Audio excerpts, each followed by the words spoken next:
Le prophète sallallahu alayhi wa sallam a dit dans le hadith de celui qui avait été blessé à la tête. Il a dit sallallahu alayhi wa sallam, ils l'ont tué, qu'Allah les tue. Pourquoi n'ont-ils pas demandé quand ils ne connaissaient pas? N'est-ce pas que la guérison de l'ignorance est la question? Le messager d'Allah sallallahu alayhi wa sallam a donc considéré cette défaillance comme l'ignorance. Donc la défaillance du cœur, elle a une défaillance et un manquement de science. Cette défaillance du cœur, cette défaillance de connaissance, c'est sa maladie. Et sa guérison, c'est en demandant aux savants. Donc les maladies du cœur sont plus dures et plus tenaces que les maladies du corps, et plus terribles. Car la maladie du corps, au maximum, elle va te mener à la mort. Alors que la maladie du cœur mène celui qui en est atteint à la perdition éternelle.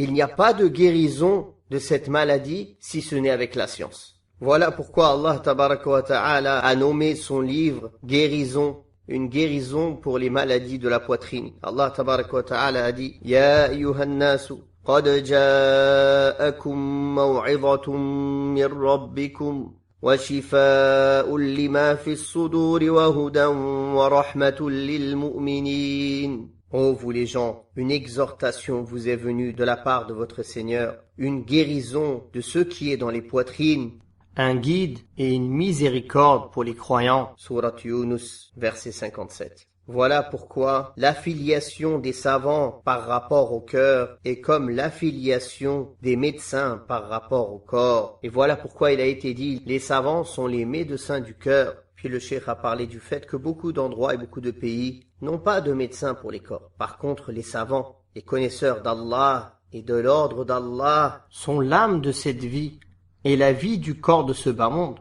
On ne peut pas se passer d'eux ne serait-ce que le temps d'un clin d'œil. Le besoin que le cœur a de la science n'est pas comme le besoin de respirer l'air, mais c'est un besoin qui est encore plus grand que cela. En résumé, la science pour le cœur est comme l'eau pour le poisson. À partir du moment où il n'en a plus, il meurt. C'est comme le lien de la lumière avec l'œil, de l'ouïe avec l'oreille, de la parole avec la langue. Si la lumière, l'ouïe et la parole venaient à disparaître, alors l'œil serait aveugle, l'oreille serait sourde et la langue serait muette.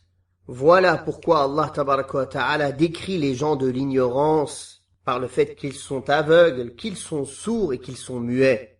Cette description est en réalité la description de leur cœur, car ce cœur est vide de la science utile. Alors ce cœur est resté aveugle, il est resté sourd et muet. Allah tabaraka wa ta'ala dit: وَمَنْ كَانَ فِي هَذِهِ أَعْمَى فَهُوَ فِي الْآخِرَةِ أَعْمَى وَأَضَلُّ سَبِيلًا. Surat al-Isra, verset 72. Celui qui était aveugle en ce monde, il sera aveugle dans l'au-delà, mais encore plus égaré. Et ce qui est voulu ici par aveugle, c'est celui dont le cœur était aveugle dans ce bas monde. Et Allah tabaraka wa ta'ala dit: وَنَحْشُرُهُمْ يَوْمَ الْقِيَامَةِ عَلَى وُجُوهِهِمْ عُمْيًا وَبُكْمًا وَصُمًّا مَأْوَاهُمْ جَهَنَّمْ. Al-Isra, verset 97. Et nous les ressusciterons le jour de la résurrection sur leur visage, aveugles, muets et sourds. Leur demeure sera la Jahannam, car ils étaient ainsi dans ce bas monde. Leur cœur était aveugle, muet et sourd à cause de leur ignorance. Alors le serviteur sera ressuscité le jour du jugement dernier de la même manière dont il est mort.